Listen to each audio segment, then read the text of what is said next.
It's you, it's always you. If I'm ever gonna fall in love, I know it's gonna be you. It's you, it's always you.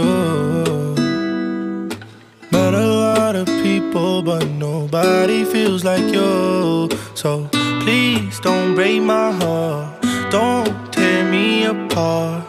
I know. Bismillahirrahmanirrahim. 1. Hubungan Pancasila dan pembukaan Undang-Undang Dasar 1945. Pancasila adalah dasar negara, yang artinya negara Indonesia berdiri dengan berpijak pada Pancasila. Seluruh penyelenggaraan pemerintahan yang ada di Indonesia harus berlandaskan Pancasila. Sebagai dasar negara, Pancasila memiliki hubungan yang erat dengan pembukaan UUD 1945. Seperti yang kita ketahui, di dalam batang tubuh UUD 1945 terdapat juga penjabaran tentang isi dari Pancasila. Singkatnya, hubungan Pancasila dan pembukaan Undang-Undang Dasar 1945 ada 5. Yang pertama, berdasarkan kronologi sejarahnya, Pancasila lebih dulu dirumuskan daripada pembukaan UUD 1945.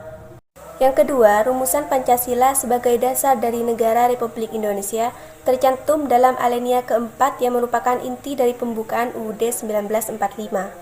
Ketiga, Pancasila sendiri adalah inti dari pembukaan UUD 1945 yang kedudukannya tetap dan tidak berubah-ubah yang melekat pada kehidupan bangsa Indonesia. Keempat, pembukaan UUD 1945 merupakan pokok kaidah negara yang fundamental. Kedudukannya yaitu sebagai dasar tertib hukum Indonesia sekaligus tertib hukum tertinggi. Nah, Pancasila merupakan dasar dari itu semua. Yang terakhir, walaupun Pancasila ada di intisari pembukaan UUD 1945, Pancasila tidak bergantung pada batang tubuh pembukaan UUD 1945, akan tetapi menjadi dasar dari UUD tersebut. Penjabaran Pancasila dalam batang tubuh Undang-Undang Dasar Negara Republik Indonesia tahun 1945. Pembukaan Undang-Undang Dasar pada tahun 1945 mengandung pokok-pokok pikiran yang meliputi suasana kebatinan, cita-cita, dan hukum moral bangsa Indonesia. Pokok-pokok ini bersumber dari pandangan hidup dan juga dasar negara, yaitu Pancasila yang dijabarkan ke dalam batang tubuh melalui pasal UUD Negara Republik Indonesia pada tahun 1945. Pembukaan Undang-Undang Dasar meliputi 4 pokok pikiran yang diciptakan dan dijelaskan dalam batang tubuh, yakni yang pertama adalah persatuan, yaitu negara melindungi segenap bangsa Indonesia dan seluruh tumpah darah Indonesia dengan berdasarkan persatuan.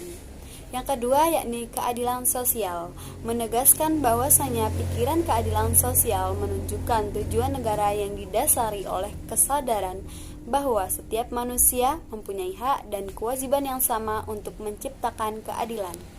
Yang ketiga yakni kedaulatan rakyat.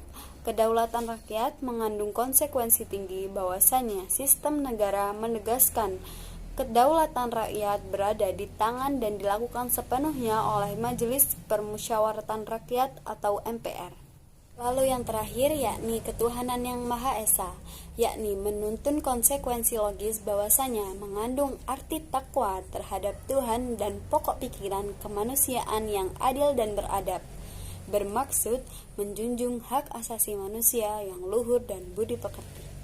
Adapun MPR RI telah melakukan amandemen Undang-Undang Dasar Negara Republik Indonesia pada tahun 1945 sebanyak 4 kali secara berurutan, yakni terjadi pada 19 Oktober 1999, 18 Agustus 2000, 9 November 2001, dan 10 Agustus 2009.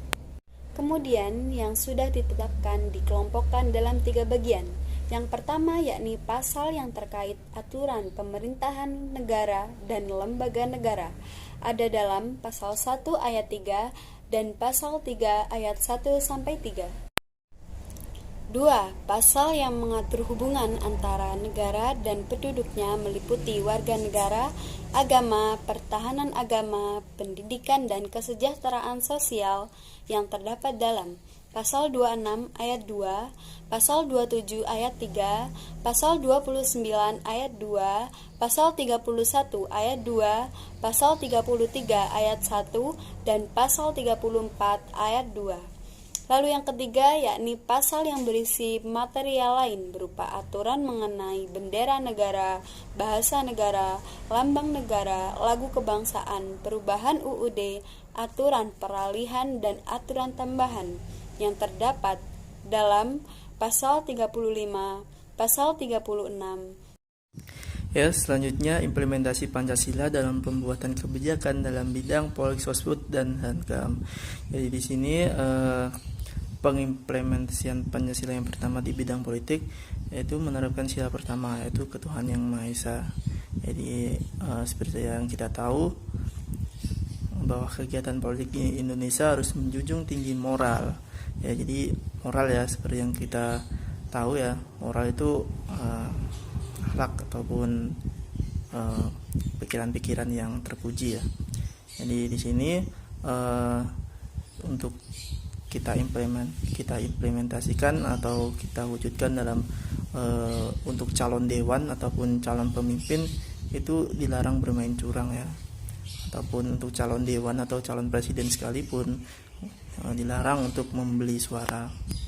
Dan juga untuk para pejabat di semua lapisan diharapkan tidak boleh membeli suara ataupun korupsi ya, dan itu mungkin sangat merugikan rakyat sekali.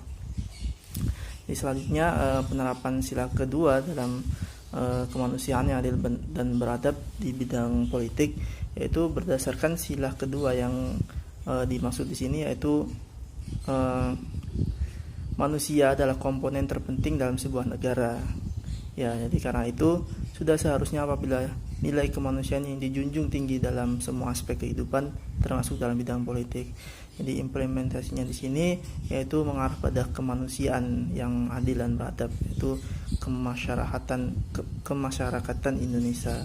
Ya, maksudnya yaitu di sini yaitu saling menghargai satu sama lain karena kita hidup di masyarakat umum dan membutuhkan orang lain.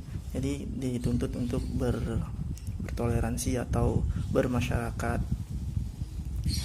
Nah, untuk sila ketiga yaitu persatuan Indonesia. Di persatuan Indonesia kita tahu di sini Indonesia memiliki banyak suku, ras dan budaya, dan otomatis juga banyak pendapat. Nah, di sini dalam sila ketiga ini mengimplementasikan agar semua itu bisa bertoleran agar menjadi satu, yaitu Indonesia. Sila keempat yaitu menjadi dasar Indonesia menjadi negara yang demokrasi ya. Tentu saja demokrasi, permusyawaratan. Sila keempat kan permusyawaratan, yaitu untuk masyarakat dituntut untuk demokrasi. Sebagai contoh, mencerminkan bahwa dunia politik sekarang Indonesia ini menerapkan sila keempat dengan mengambil kebijakan politik selalu diputuskan dengan sistem musyawarah atau mufakat yang melibatkan pimpinan dan wakil rakyat yang dipilih dengan hasil pemilu itu. Sila kelima yaitu keadilan sosial bagi seluruh rakyat Indonesia yang punya arti yang sangat luas. Nah, implementasinya di sini adalah mendapatkan hak masyarakat harus melaksanakan kewajiban dengan baik dan membedakan rakyat dengan status ekonominya. Maksudnya tidak membedakan rakyat dengan status ekonominya.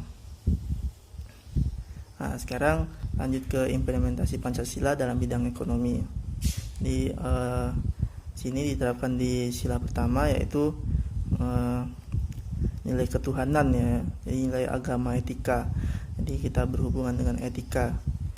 Nah, etika di sini bertujuan untuk melakukan sebuah pengelolaan sistem keuangan yang baik dan benar, menghindarkan adanya kemungkinan permasalahan ekonomi, baik itu kerugian dan potensi terjadinya penyalahgunaan keuangan perusahaan.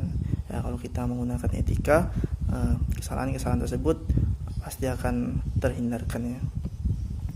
Nah, selanjutnya dari sila kedua yaitu Pancasila adalah nilai kemanusiaan. Nah, di mana sistem ekonomi ini mengutamakan prinsip humanis dan tidak eksploitatif. Nah, di sini dapat memberikan contoh gaji, fasilitas karyawan sesuai dengan tingkat kinerja. Jadi ya kemanusiaan lah ya, kan seimbang ya. Karyawannya sesuai dengan tanggung jawab resiko yang diberikan pada perusahaan merupakan arti nilai kemanusiaan yang adil dan beradab. Nah, selanjutnya penerapan untuk sila ketiga. Ya, sila ketiga ini persatuan. Nah, segala kegiatan ekonomi mengutamakan asas kekeluargaan dan menjaga persatuan ya. Di suatu perusahaan atau kerja yang baik itu menerapkan sistem kekeluargaan ya. Jadi kondisi kinerja itu semakin baik kalau kita itu lebih menyangkut tentang kekeluargaan. Selanjutnya sila keempat yaitu wujud menerapkan dalam nilai musyawarah ya, tentu saja demokrasi, sehingga sistem ekonomi itu dijalankan berdasarkan nilai-nilai demokrasi dengan mengusulkan ide ataupun memberikan rekan kerja atau rekan teman kita memberikan pendapat, itu juga mungkin bisa melancarkan sistem ekonomi di perusahaan tersebut. Nah, untuk sila kelima ini yaitu sila yang terakhir, menjelaskan bahwasanya nilai keadilan yang pengolahan atau penggunaan semua sumber ekonomi bertujuan untuk kemakmuran semua warga dan negara. Ya, jadi bertujuan untuk melakukan keadilan untuk masyarakat, tidak hanya perusahaan juga tapi masyarakat, dan untuk kemakmuran juga untuk negara Indonesia. Dan lanjut ke bidang sosial budaya ya. Jadi bidang sosial budaya ini tentu saja untuk menghormati dan saling menjaga kebudayaan antar daerah Indonesia, mempelajari berbagai kesenian daerah sesuai minat. Selanjutnya bidang pertahanan dan keamanan. Nah, di sini kita diwajibkan untuk menjaga kerukunan antar warga atau ikut serta menjadi abdi negara yang guna menjadi pilar keamanan dan pertahanan. Itu saja presentasi dari kelompok 3, kurang lebihnya mohon maaf. Assalamualaikum warahmatullahi wabarakatuh.